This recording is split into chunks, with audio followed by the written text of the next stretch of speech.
Hello, everyone. It is my honor to share my last experience with you. The topic is Lustre Metadata Performance Improvements. I'm Yong from Whamcloud. Liang is my colleague and engaged in improving Lustre SMP scaling. This presentation contains his work. Honestly, I'm not good at English speaking, but my boss, Brent, gave me more pressure for the presentation. So I have to put some graphs in the presentation to help you understand my pro-English. Okay, generally describe what we are doing. We focus on two things. The first one is sequential traveling a lot directory on single client. Why it is? Because many Lustre users complain that they always fall into the trouble for the bad performance of traveling a large directory. For example, ls-l, a directory containing 1 million items, maybe takes hours. It is too terrible. Similar situation for du, find, and some others. So it is quite necessary to accelerate the sequence traveling performance to support those frequently used system commands efficiently.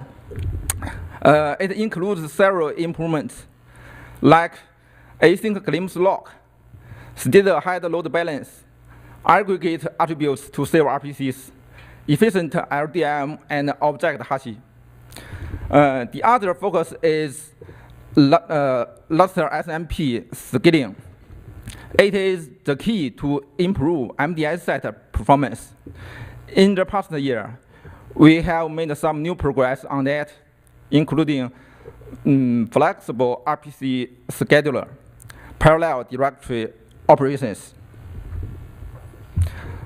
This is an outline for the existing Statahead in Lustre.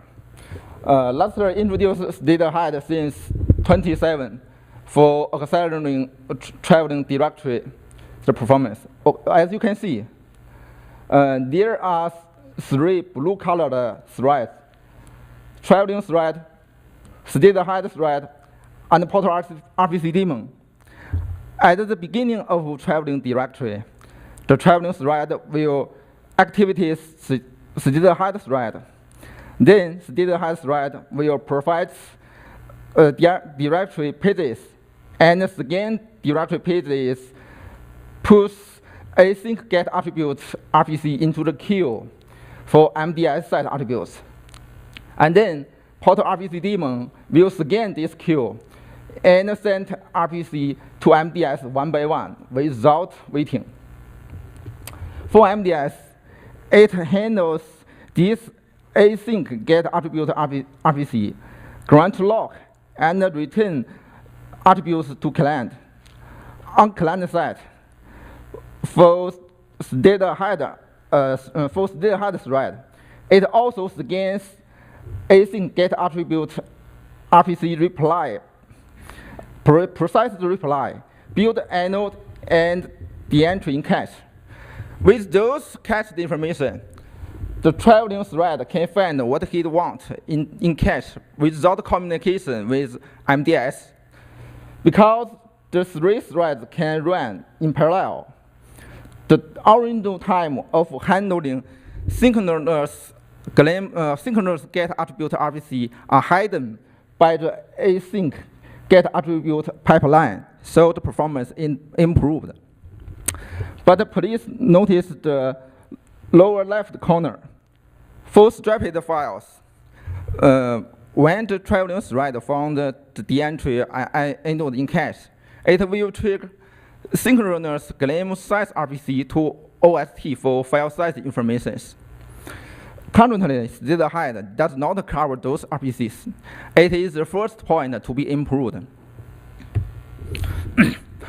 Okay, to hide the time of processing synchronous glimpse size RPC, we introduce async glimpse lock RPC to provide file size information. We call it AGL. The basic idea for AGL is quite simple. For the Statahead thread, when it processes the async get attribute RPC reply. It also triggers AGL RPC to provide file size information ahead of the traveling thread using the size. For ST, if there is no conflict lock held by others, then it grants lock and return file size to client. Otherwise, there is no glimpse callback to the conflicting lock holder because the traveling thread can process this case by itself later. Okay, back to client. If the glimpse lock is granted, then file size is cached. Otherwise, if no glimpse lock grant, or the granted lock is cancelled before traveling thread uses it, then the traveling thread will trigger synchronous glimpse size RPC as original state does.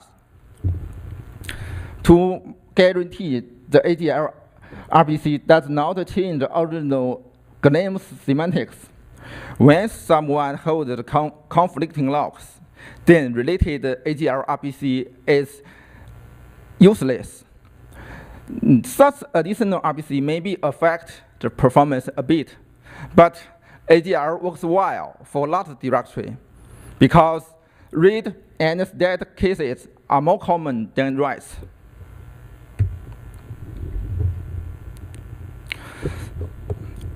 Sorry.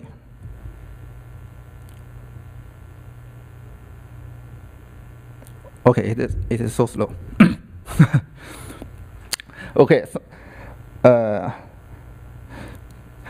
the discussion about load balance is never out of date.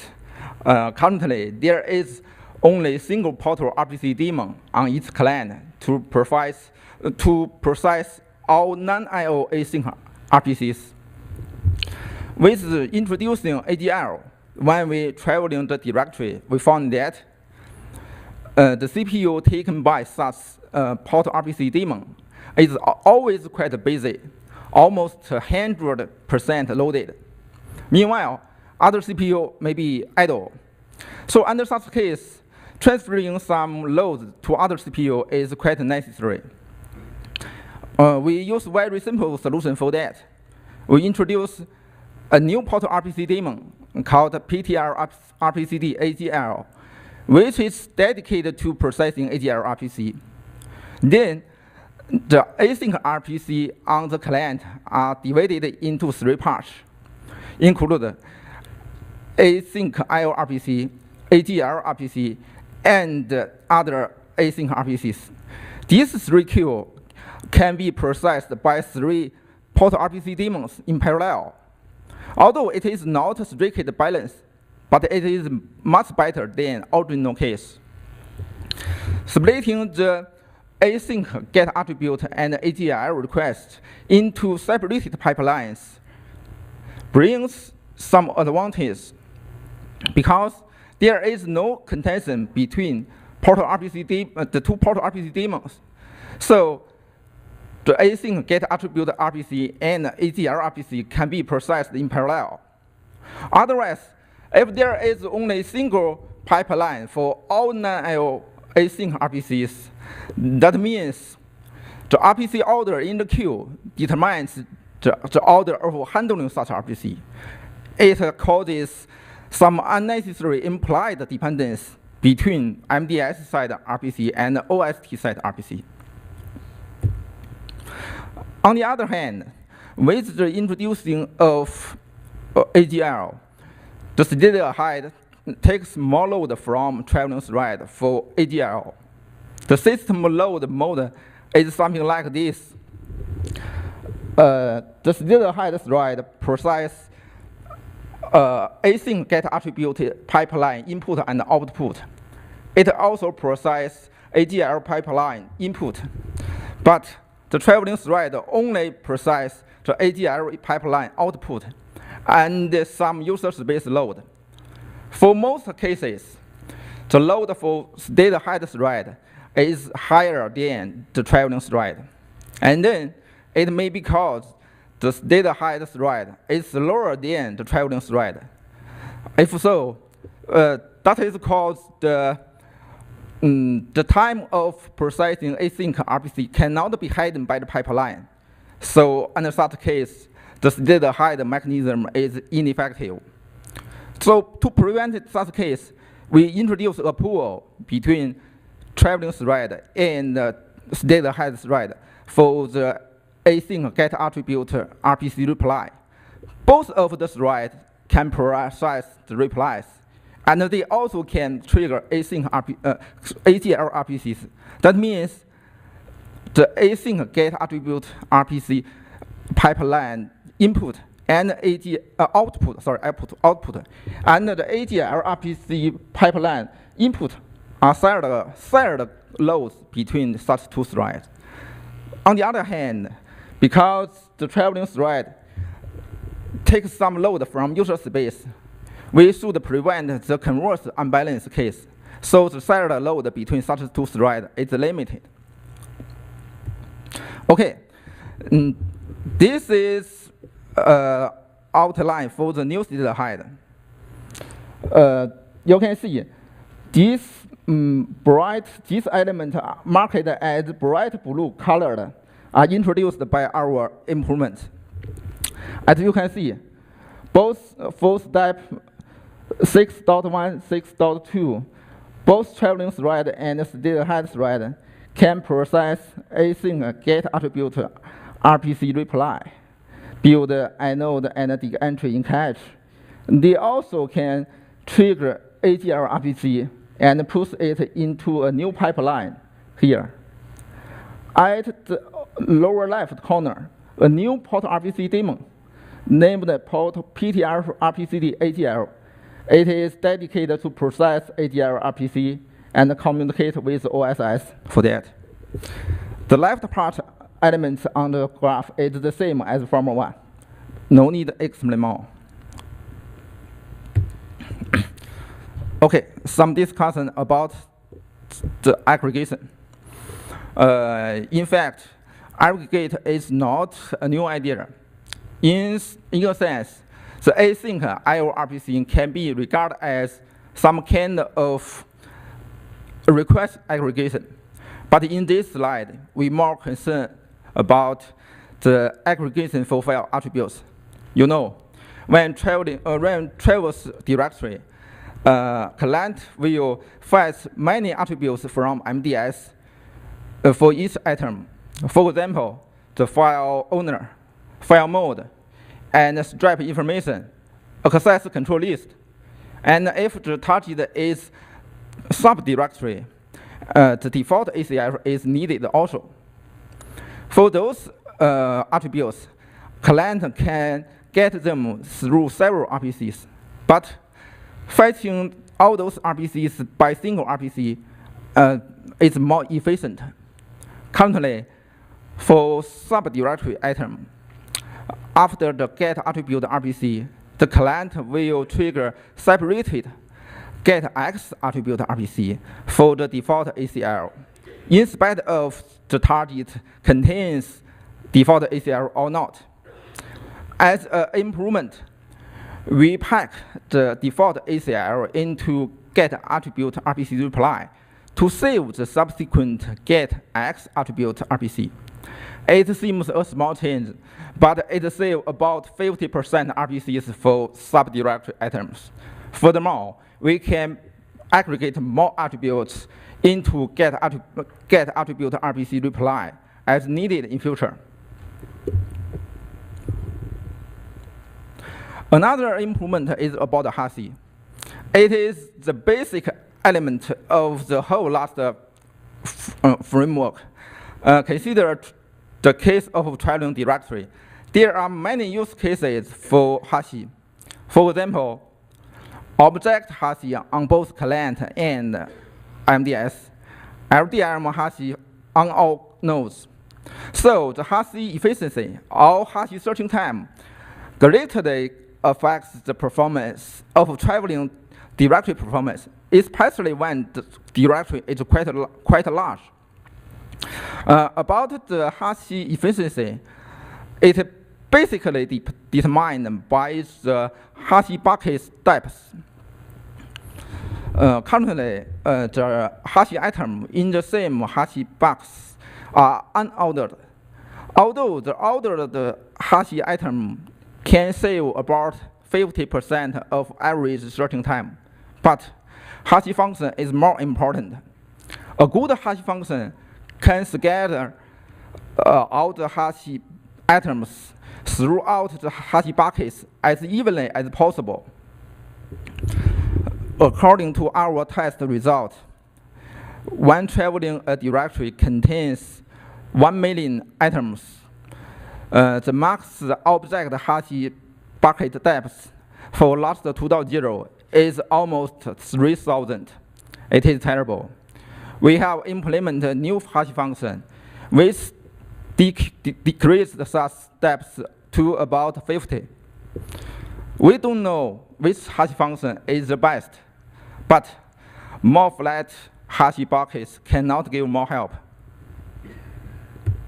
Okay, this is a performance comparison for rs-l, large directory on single client. As you can see, the red line presents Lustre 2.0. The blue line is for our improvements.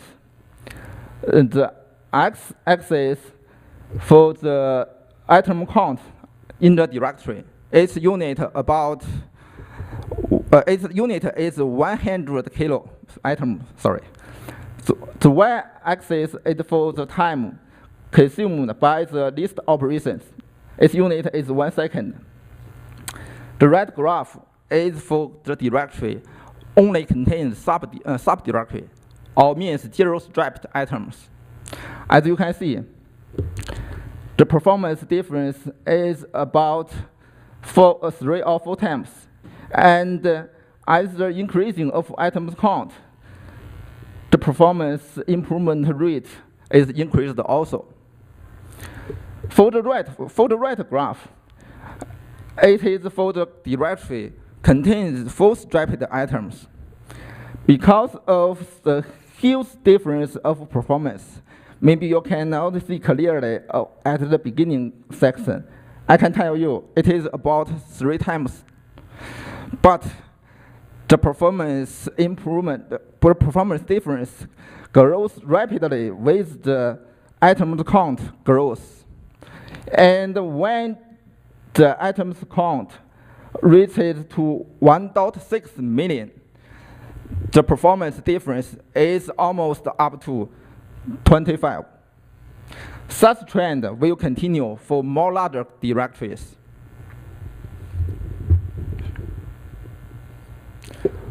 Okay, this is another solve for rs-l on single client. The difference is that the x-axis is not present item count. It is for stripe count, means 1, 2, 3, 4. The left graph is for relatively small directory. It only contains 100 kilo items. As you can see, the performance improved about 3 or 4 times, and the improvement rate changed very little as the stripe count changed. But the right one, it is for relatively large directory. It contains 1.6 million items. You can see the performance improvement rate is quite related with the stripe count. The more stripe count, the more improvement. From another view, you can see the blue line is more smooth than the red line. That means with our patch applied, the system performance is more steady than original case.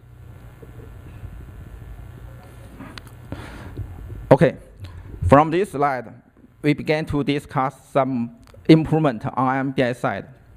In the past, people always thought that disk is Lustre metadata performance bottleneck, but it is not always true, especially for the last SMP scaling cases. Lustre metadata performance is not much improved if even running on flash disk. After researching, we found that a lot of CPU capacity is wasted on some unnecessary operations, like log contention, process switching, and so on. So, Lustre metadata performance is CPU bound for scaling case. One improvement for that is localizing life cycle of RPC request and reply on the same CPU unit all along. There is no strict definition for the CPU unit, or socket, or core, or a hyperthread, all can be specified as CPU unit. And each CPU unit has its private RPC queue. MDS can map client-side RPC into those RPC queue according to some algorithm, like just use need HASI and so on. Once mapped, this RPC only can be scheduled within the specified CPU unit. It is a general improvement for all server-side RPC processing, because the RPC queue log contention is controlled within the CPU unit. Means there is less log contention, and there is no data migration between CPU unit. Generally speaking, within the CPU unit, the cost of data migration caused by process switching is lower than, or at least not higher than, the external CPU unit. On the other hand, if the operation is under shared directory, if the high-level log contention may be weakened, the improvement from this maybe weaken the benefit from this improvement. We will introduce how to resolve such issues in later slides. This is the test result for Opencreate operation under private directory. To make the test more approaches the real scaling case, we run several logical clients on each physical client node. So these colored lines stand for different physical client node count. The x-axis stands for logical client count. The y-axis is for Opencreate speed. The left graph is for our improvement. The right one is for original Lustre 2.0. As you can see, with the striped logical client count increasing, the overall of Opencreate speed is increased also, although it is not linear. But for the right one, you can see Lustre 2.0 meet its performance ceiling nearby 32 logical client. And after such point, the performance began to drop. And within our test, the highest speed for Opencreate is about 70,000 per second. It is almost 150% improved than Lustre 2.0. This one.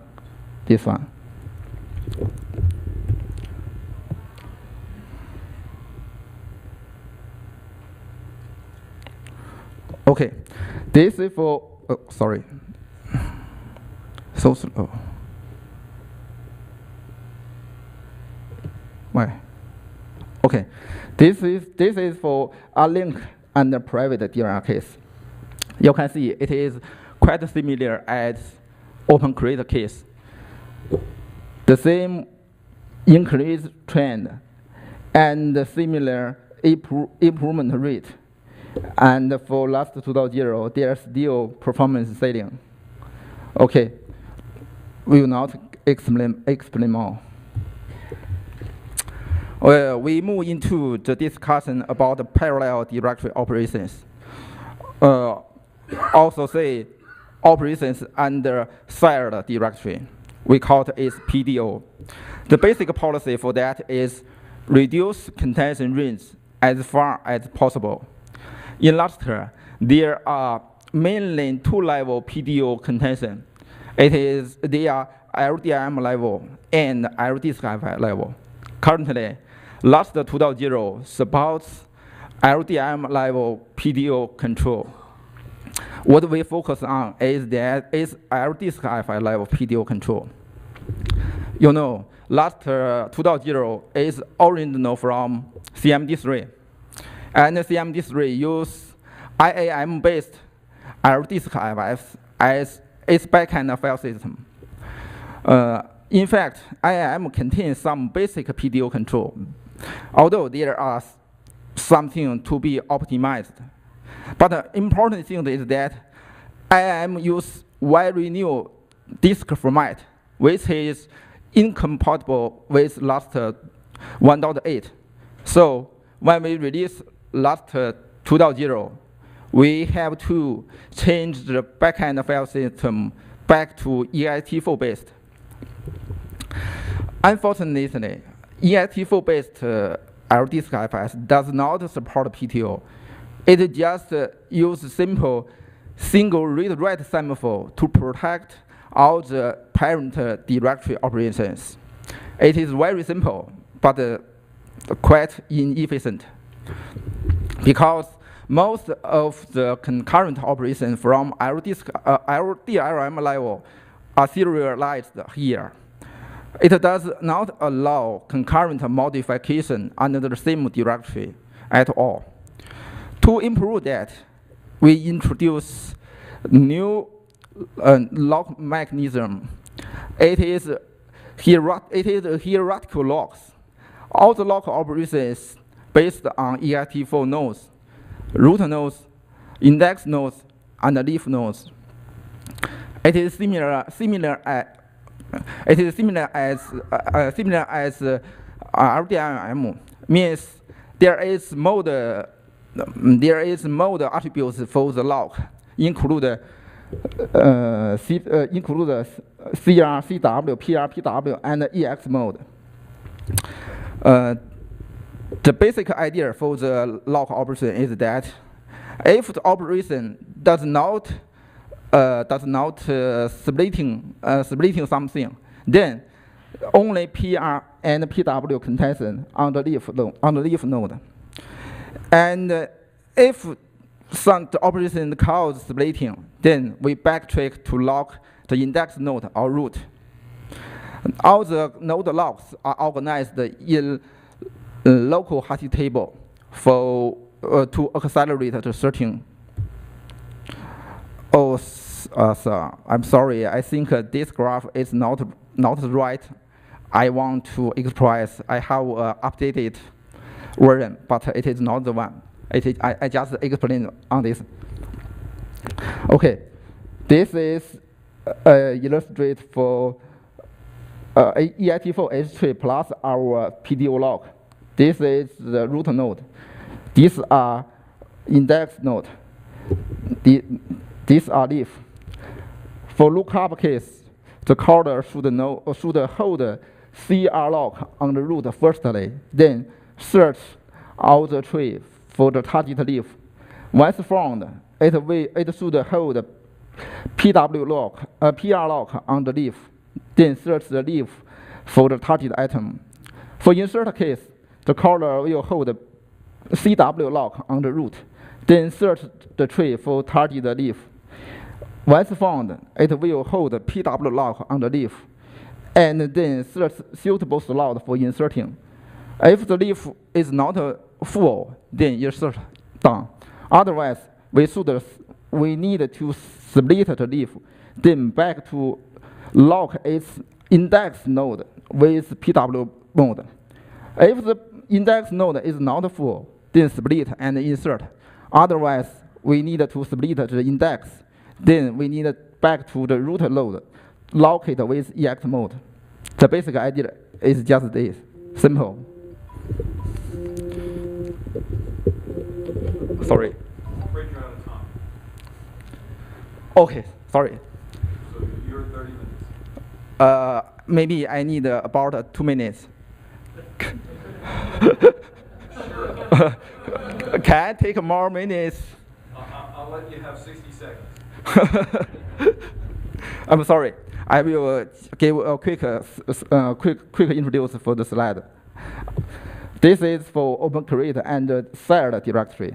As you can see, the trend and improvement rate is quite similar as the Opencreate and the private directory. The same trend, the same improvement rate. And for Lustre 12.0, there's still performance ceiling.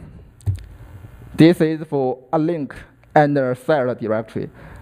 Although it is not as much as improvement, it is not so much improvement, but it is still double this point and this point. Okay, that is all. Thank you very much.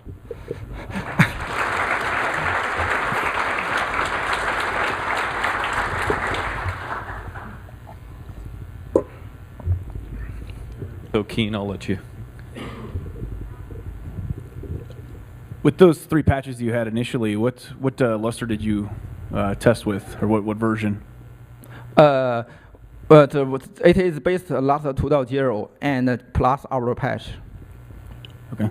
And then I just had one additional comment. Did that include the prefetching of the read directory stuff from 17.833, the Bugzilla Lustre? 17. So that was the patch that would actually read more than 1 page at a time for when you did a reader. It would actually do a bulk on it, read 1 megabyte chunks. You mean which slide? I'm just wondering if you tested with that as well, separately from what you had presented here. You mean this one? Or this one? Yeah. Did that include the results from that bug or no? From the patches from that bug? It has not landed, but I guess I was kind of looking to make a comment, at least in my experience with using the patches from that. Over a 35 millisecond latency. So for the wide area network, at least, we saw an improvement from 14 minutes to list a directory with 1 million files to 1.5 seconds. So by prefetching extra pages, basically for that directory, the operations were able to complete in a large. You mean you will do multi pages for reader, right? But, yes. It is. I'm sure.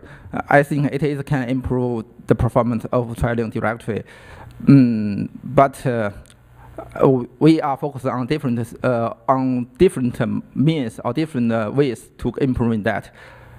I think your improvement may be more useful for the WAN environment, but for local environment, the async glimpse log and some other fixes like RC maybe give much help. If your patch plus mine, I think the performance will be improved much. But I have not tried. Okay, thank you. Thank you.